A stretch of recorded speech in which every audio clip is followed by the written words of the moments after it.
ఆవు మాంసం తింటారా తినరా? చూడండి యాక్చువల్గా అయితే వ్యక్తిగతంగా బ్రదర్ షఫీ ఎప్పుడైనా ఆవు మాంసం తిన్నాడా తినలేదా? యాక్చువల్ ఇక్కడ విషయం రెండు ఉన్నాయి సార్. ఆవు మాంసం తినొచ్చా తినకూడదా అన్నది ఒకటి, మీరు తిన్నారా తినలేదా అన్నది ఒకటి. నేను తిన్నానంటే అనేక సార్లు తిన్నాను, దాంట్లో కాంట్రడిక్షన్ ఏం లేదు. ఎందుకంటే మన గోమాంసం తిన్నారా మీరు? గోమాంసం అనేక సార్లు తిన్నాను. ఇప్పుడు తింటున్నారా? సార్ ఇప్పుడు ప్రశ్న అడుగుతాను, మీకు ఎప్పుడైనా ఇలాంటి సందర్భం వచ్చిందా? మీరు ఎప్పుడైనా గోమాంసం తిన్నారా? గుండె మీద చేసుకుని చెప్పండి. నేను ఎప్పుడు తినలేదు సార్. ఎప్పుడు తినలేదు. ఒకవేళ పెట్టినా నేను తినను. పెట్టినా తినరు.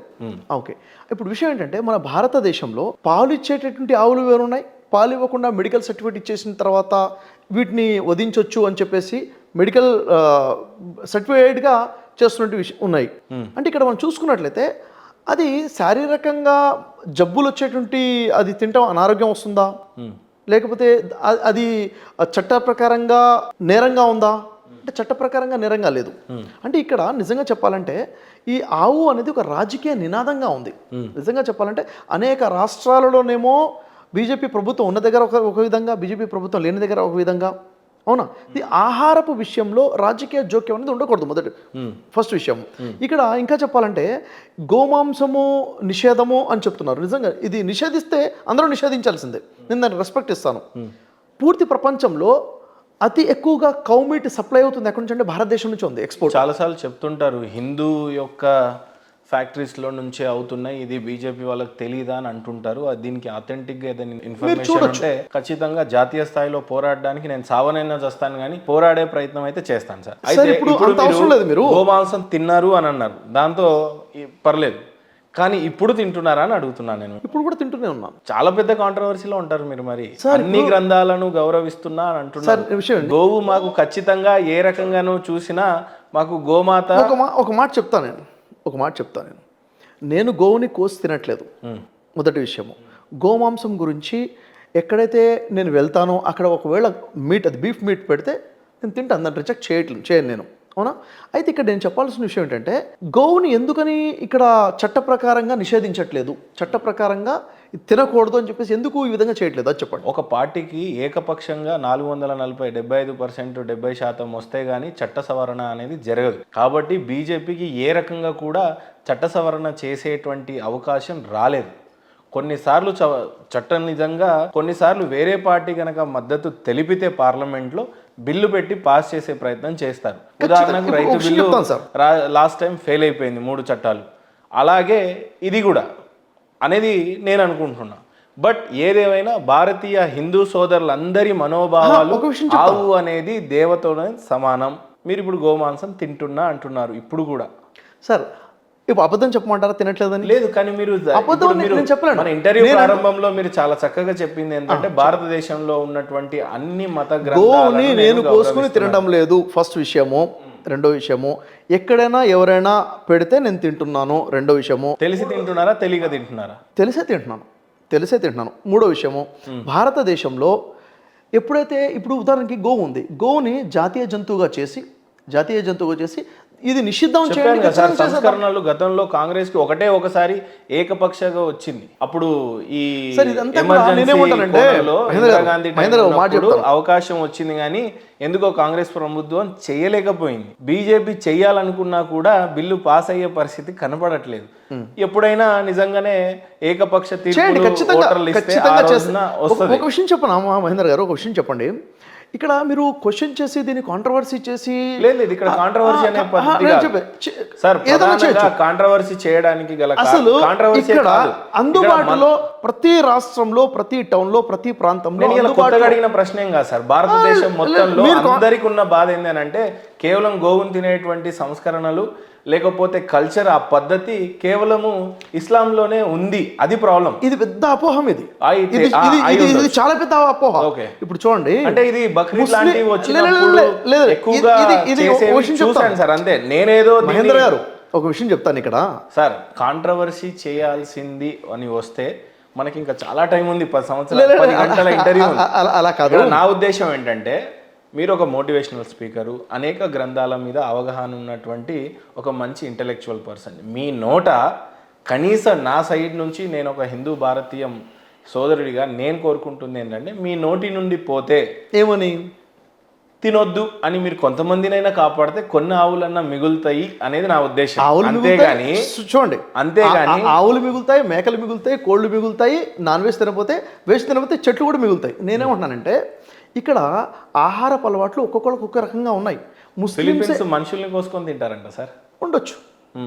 ఇప్పుడు గరికపాటి గారు స్పీచెస్ మీరు వింటారేమో, గరికపాటి గారు క్లియర్గా చెప్పారు ఆవు మాంసము తినడం గురించి తినకపోవడం గురించి, రాములు వారు తిన్నారని. అసలు అంటే యాక్చువల్లీ ఈరోజు రాజకీయ నినాదంగా తిన్నారు సార్, గోమాంసం తిన్నారా? గరికపాటికి చెప్పినటువంటి స్పీచ్ నేను విని చెప్తున్నాను నేను మీకు. రాముల వారు గోమాంసం తిన్నారని చెప్పారా గరికపాటి గారు? అవును. భారతదేశంలో ఉంటారో ఉండారో నాకు తెలియదు మరి. ఈ మాటలు మాట్లాడిన వాళ్ళు విన్నవారు చూడండి, ఉంటే రిఫరెన్సెస్ ఏమని ఇవ్వండి. అప్పుడు రిఫరెన్సెస్ చాలా ఉన్నాయి సార్. నేనేమంటానంటే ఈ రోజు వచ్చినటువంటి రాజకీయంగా వచ్చినటువంటి విషయం ఇది, రాజకీయ నినాదంగా వచ్చినటువంటి విషయము, అవునా లేదా? కాబట్టి ఇక్కడ ముస్లింలు మాత్రమే గోమాంసం తింటున్నారా, హిందువులు తినట్లేదా అంటే మీరు నాతో పాటు రండి, అనేకం చూపిస్తాను నేను మీకు.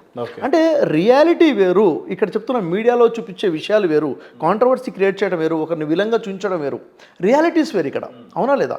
ప్రతి టౌన్లో కూడా ప్రతి ప్రాంతంలో కూడా ఇది అందుబాటులో ఎందుకు ఉంటుంది? అందుబాటులో కల్పించినంత వరకు మీరు తినడం మానను అని అంటారు. తినడం మానను అని చెప్పట్లేదు నేను మీకు.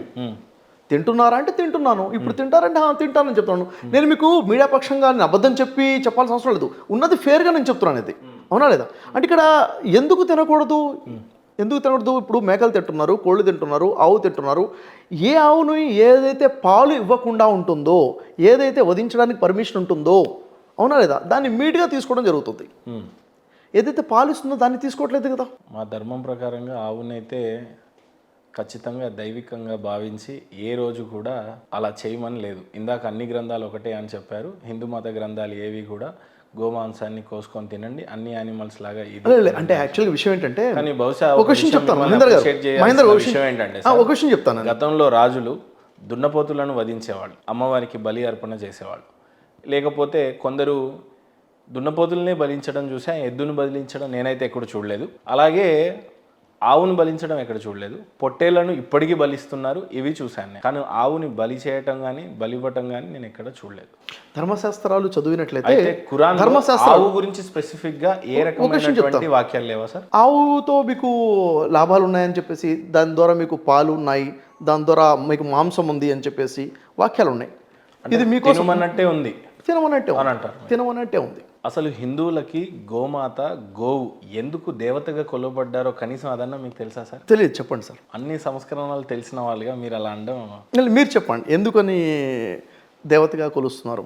మీకు తెలిసి ఉండాలి అనేది నా ఉద్దేశం సార్. నాకు తెలుసా తెలీదు అనే దానికన్నా గోమాత అసలు హిందువులకి యాక్చువల్గా ఏంటంటే సనాతన ధర్మం పాటించే ప్రతి ఒక్కరికి గోమాత, గోవు గోమాతగా ఎందుకైంది అని దేని నుండి అయితే మనకి లాభాలు ఉంటాయో దాన్ని మాత అని పిలవటము. ఓకే, ఇప్పుడు గోదావరి మాత అంటాం, గోదావరి నుంచి నీళ్లు ఉన్నాయి, పంటలు పండుతాయి. దేని నుంచి అయితే మనకు లాభం జరుగుతుందో దాన్ని మాత అని పిలవడం జరుగుతుంది. ఓకే, గోవు నుంచి పాలు తీసుకుంటున్నాము, పాల నుంచి అనేక రకాల లాభాలు ఉన్నాయి, దాని ద్వారా వ్యవసాయం చేయించుకుంటున్నాము, రకరకాల లాభాలు ఉన్నాయి. కాబట్టి దీనికోసం దాన్ని అనేక రకాల లాభాలు ఉన్నాయి కాబట్టి వాస్తవంగా గోమాత హిందువులకి గోమాత ఎందుకు అయ్యింది అని అంటే, పూర్వం పార్వతీదేవి చాలామంది ఆడవాళ్ళు అంటూ అనేది ఒక శాపం ఉంటుంది. సపోజ్ వాళ్ళకి డేట్స్ వచ్చిన సమయాలు కావాలి, అప్పుడు దేవుడిని ముట్టకూడదు అని అంటారు, అక్కడికి వెళ్ళొద్దు అని అంటారు. అట్లాంటి సందర్భంలో అదొక పాపం లాంటిది, తెలుసో తెలియకో అయి ఉంటుంది. రెండవది, వీళ్ళు అనేక రకమైన ఏమన్నా పాపాలు చేస్తుంటే దానికి విముక్తి కూడా ఏదైనా ఉండాలి అని అంటుంటారు. అదేవిధంగా అసలు మనిషి చేసిన పాపములకు ఏదన్నా ప్రాయశ్చిత్తంగా లేదా దానికి బదులుగా ఏమైనా ఉన్నాయా అని పూర్వం పార్వతీదేవి శివుడిని అడిగినప్పుడు శివుడిచ్చేటువంటి బదులేంటి అని అంటే, అన్ని దేవతలు అన్నీ కలిపి గోమాతలో ఉంటుంది కాబట్టి మీరు గోవుని పూజించడం కనుక జరిగినట్లయితే ఆ పాపం నుండి కొంత విముక్తి ఉండే పరిస్థితి ఉంటుంది అన్నట్టుగా ఆచరణలో ఉంది. దానివల్ల గోవుని అందరు దేవతలు వెళ్ళి మొక్కినప్పుడు శివుడు కొంత వాళ్ళలో ఉన్న పాపాలు పోతుంది అని చెప్తూ గోమాతని హిందువులు కానీ సనాతన ధర్మాన్ని పాటించే ప్రతి ఒక్క వ్యక్తి కూడా గోవుని మాతగా చూసే ప్రయత్నం చేస్తూ ఉన్నారు. అందుకని గోవుని తినడం కానీ వధించడం కానీ జరిగినప్పుడు వాళ్ళ మనోభావాలు దెబ్బతింటున్నాయి. మహేందర్ గారు, దేవుడే ఆవుని మాతగా దేవతగా కొల్చారు. మిగతా ఏ జంతువుల్లో కూడా లేదు కాబట్టి మీరు మేకని కానీ ఇంకా ఇతరత జంతువులు తింటున్నప్పుడు ఏ రకమైనటువంటి బాధలు లేవు. స్వయాన దేవుడే అన్ని దేవతలు కలిసి ఉన్నటువంటి జీవి ఏదన్నా ఉంది అని అంటే ఆవు అని అన్నారు. అందుకని హిందూ సోదరుల మనోభావాలు చాలా బలంగా నాటుకుపోయాయి. అందుకే చాలా మంది గోరక్షణ చేస్తూ ఉన్నారు. ఎక్కడైనా ట్రక్కులో పట్టుబడతా ఉంటే వాళ్ళని దండించడం లాంటివి చేస్తూ ఉన్నారు. సో ఇది వీళ్ళల్లో ఉన్నటువంటి మనోభావం. సో నా సందేశం ఏంటంటే మీ ద్వారా అట్లీస్ట్ చూస్తున్న ముస్లిం సోదరులకు కానీ ఎవరెవరైతే హిందువులు కూడా కొంతమంది తింటారు అని నాకు తెలుసు, ఆ సోదరులందరికీ నేను అడిగే రిక్వెస్ట్ చేసే ఏంటంటే సంస్కరణలు నిజంగానే చట్టబద్ధమైనవి తెచ్చే ముందు ప్రభుత్వాలు ఖచ్చితంగా గోమాంసాన్ని మీరు తినకుండా ఉంటేనే మంచిది అనేది నా యొక్క రిక్వెస్ట్. ఓ విషయం అండి, యాక్చువల్లీ ఇప్పుడు ఒక మహేందర్ తనకున్నటువంటి పొజిషన్ మీద ఇలా అప్పీల్ చేస్తున్నారు. ఈరోజు దేశ ప్రధానమంత్రి అప్పీల్ చేయొచ్చు, అవునా లేదా? ఒక క్లియర్గా ఒక అప్పీల్ చేయొచ్చు. నిజంగా చెప్పాలంటే అసలు ఇక్కడ ఈ వధ జరగకుండా ఆపేటువంటి సిస్టమ్ కూడా రావాలి, లా కూడా రావాలి, అవునా? మనోభావాలు దెబ్బతింటున్నాయి కాబట్టి. కానీ ఇక్కడ భారతదేశం నుంచి ప్రపంచంలో అతి ఎక్కువ ఎక్స్పోర్ట్ జరుగుతుందో భారతదేశం నుంచి.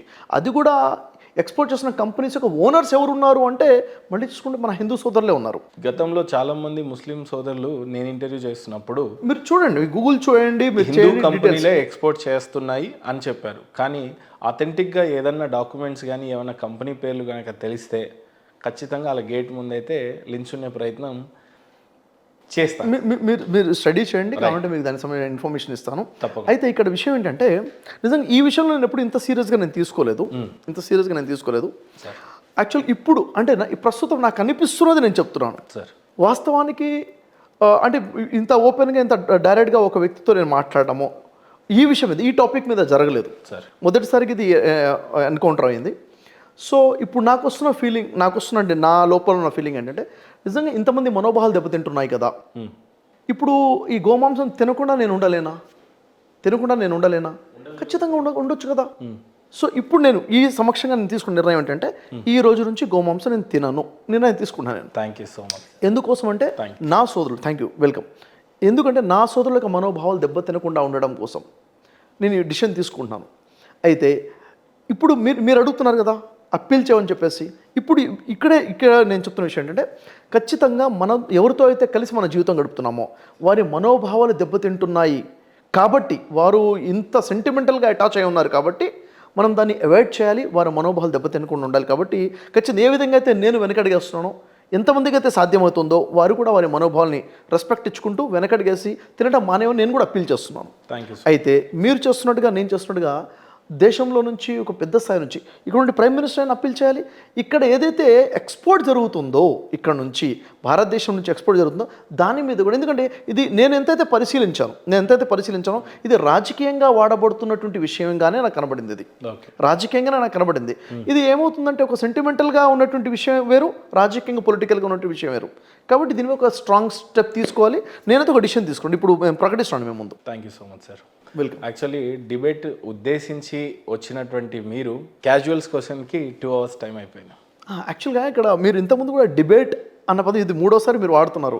నేను డిబేట్ అన్న ఆలోచనతో నేను రాలేదు. ఇక్కడ పద్ధతి మాట్లాడడానికి అది తప్పితే కానీ అన్వేషణ డిబేట్ అన్న ఆలోచన. ఇంకొక విషయం కరెక్షన్ ఏంటంటే గరికపాటి గారు చెప్పారు అని చెప్పాను కదా, గోమాంసం తిన్నారు అనేది నాకు డౌట్ఫుల్గా ఉంది. రాములు వారు మాంసం తిన్నారు, మాంసాహారిగా ఉన్నారు, క్షత్రియుడు కాబట్టి తిన్నారు అనే విషయం వారు చెప్పున్నారు. గోమాంసం నుంచి I'm also doubtful, maybe Garikapati గారు గతంలో ఒక వీడియోలో చేశారు. అది కాంట్రవర్షియల్ వీడియో. ఏంటంటే రాముల వారు క్షత్రియుడు కాబట్టి క్షత్రియుడు మాంసం తింటాడు అనేది ఆయన చెప్పినట్టుగా నేను విన్నాను. అది మాంసం ఏ మాంసము ఏంటి అన్నది అది వేరే విషయము. చాలా సందర్భాల్లో కొన్ని ఆర్టికల్స్ చదివినప్పుడు గోమాంసం తిన్నట్టుగా అనేక ఆర్టికల్స్ చూడడము, ఇది పర్మిటెడ్గా ఉంది అన్నట్టుగా చెప్పడము, ఇది కొన్ని ఆర్టికల్స్ చూస్తున్నాను. ఇది ఉన్నప్పుడు మేబీ అయ్యి ఉండొచ్చు, కాకపోయి ఉండొచ్చు. చూడండి సార్, ఇన్ఫర్మేషన్ అనేది ఎప్పటికైనా మనం కరెక్షన్ చేసుకోవచ్చు. కరెక్షన్ చేసుకోవచ్చు ఆ విషయం. సార్ యాక్చువల్లీ నేను చేసినటువంటి వీడియో దాని వెనకాల ఉన్నటువంటి ఉద్దేశం చాలా ఖచ్చితంగా చెప్తాను.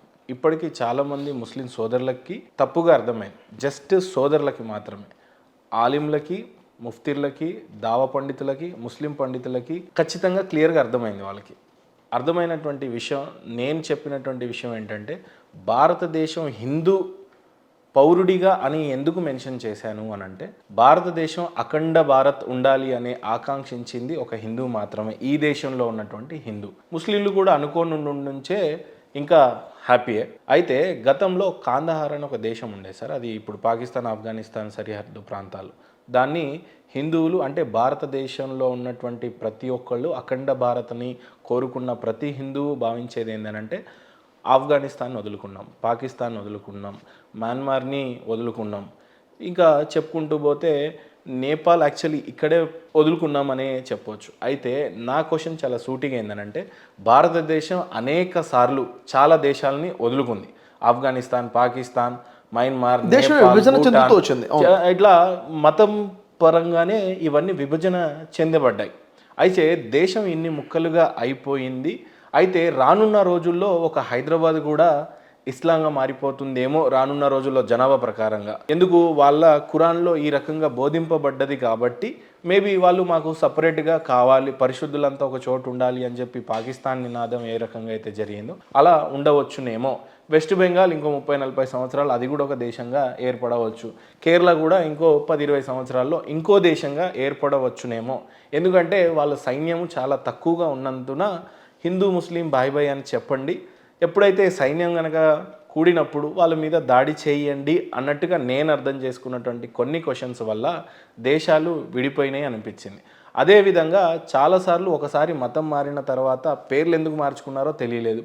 వాళ్ళు ఉన్నటువంటి ప్రాంతాన్ని వదిలేసి ఇంకో ప్రాంతానికి వెళ్ళిపోయినట్టుగా చూసాం. అంటే భారతదేశాన్ని వదిలేసి ఆఫ్ఘనిస్తాన్కి వెళ్ళిపోయారు, పాకిస్తాన్కి వెళ్ళిపోయారు. ఇవన్నీ ఈ వాక్యాలకు ఆ వాక్యాలని డాట్స్ కనెక్ట్ చేస్తున్నట్టుగా అనిపించినప్పుడు వీడియో షూట్ చేయడం జరిగింది.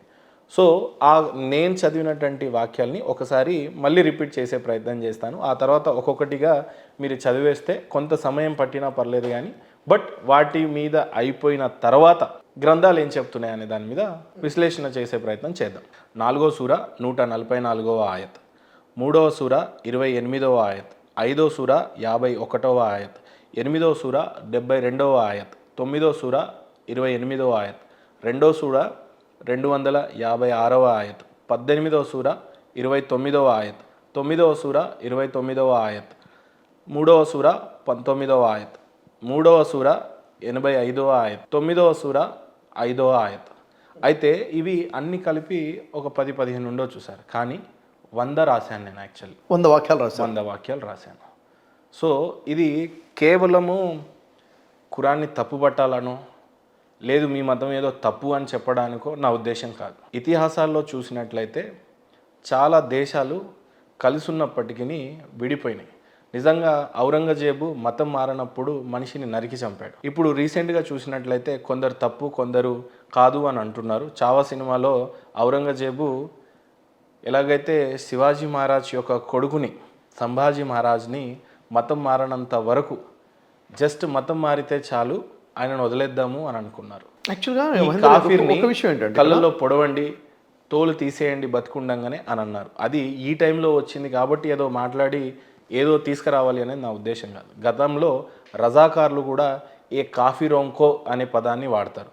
గతంలో అనేక సినిమాలలో కాదు నేను మాట్లాడుతుంది, పుస్తకాల్లో చెప్తున్నటువంటి కాఫీర్ అనే పదాన్ని వాళ్ళు అవహేళన చేయటము, మన దేవుణ్ణి మన మతాన్ని విశ్వసించారు కాబట్టి ఈ రకంగా జరిగింది. అనేకమైన రాజులు వాళ్ళ యొక్క ఎజెండా కేవలం ఒకటే అయి ఉండింది, ఇస్లాం మత స్థాపన జరగాలి అనే ఉద్దేశం మీద ఎడారి ప్రాంతం నుంచి బయలుదేరినటువంటి గుర్రాలు యావత్తు భారతదేశం చుట్టూ కేవలం మొఘల్సే కాకుండా మొఘలు ప్రాంతంలోనైతే ఇలాంటివి అనేక జరిగినాయి. ఇంకో హిస్టరీ చెప్పాలి అని అంటే సార్ ఇది నిజమే, మీరు కూడా ఎక్కడన్నా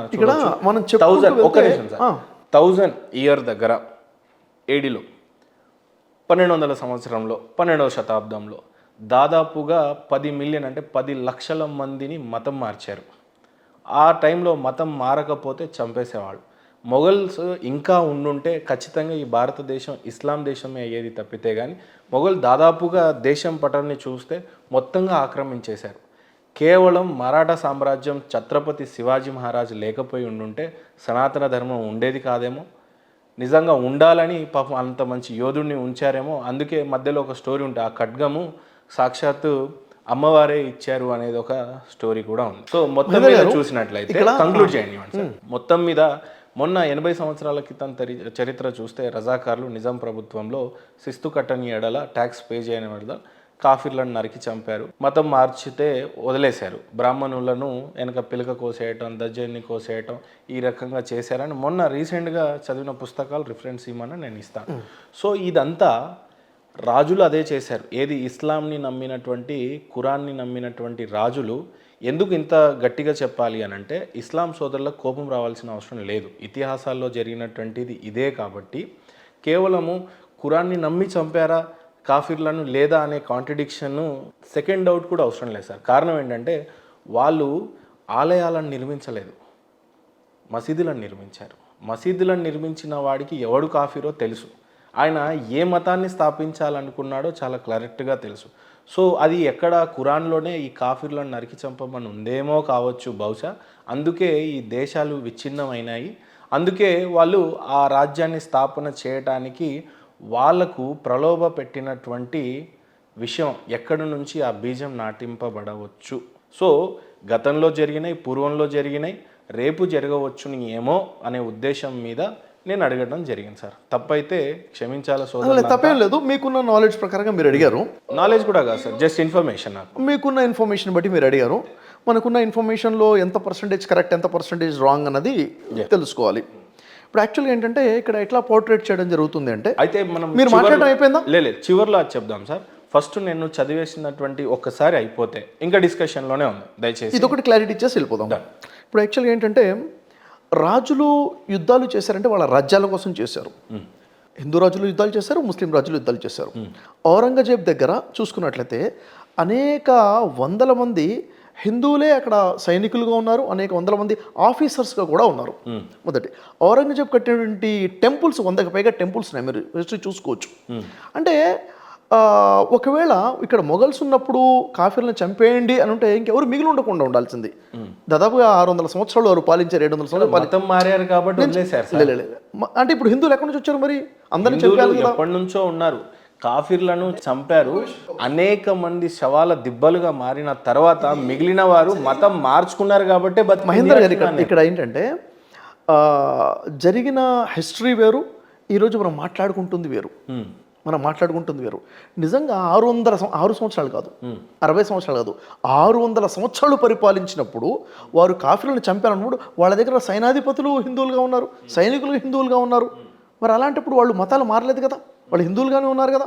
కాదు, ఇక్కడ రాజ్యం కోసం జరిగినటువంటి పోరు ఉంది. నిజంగా మత పిచ్చితోనే ఉంటే ఎందుకని మసీదులు కట్టారు, ఎందుకని టెంపుల్స్ కట్టారు, టెంపుల్స్ కట్టిన ఉన్నారు కదా. అలా అయితే హిందువులు యుద్ధాలు చేయలేదు, చేశారు. ముస్లిం రాజ్యం కోసిందే. ఈరోజు మనం దాన్ని రంగు మార్చేసి ఇది మతపరంగా జరిగిన యుద్ధమే, 2 మతాల మధ్య జరిగిన యుద్ధం అని చెప్పేసి ఈరోజు మనం చూపిస్తున్నాము.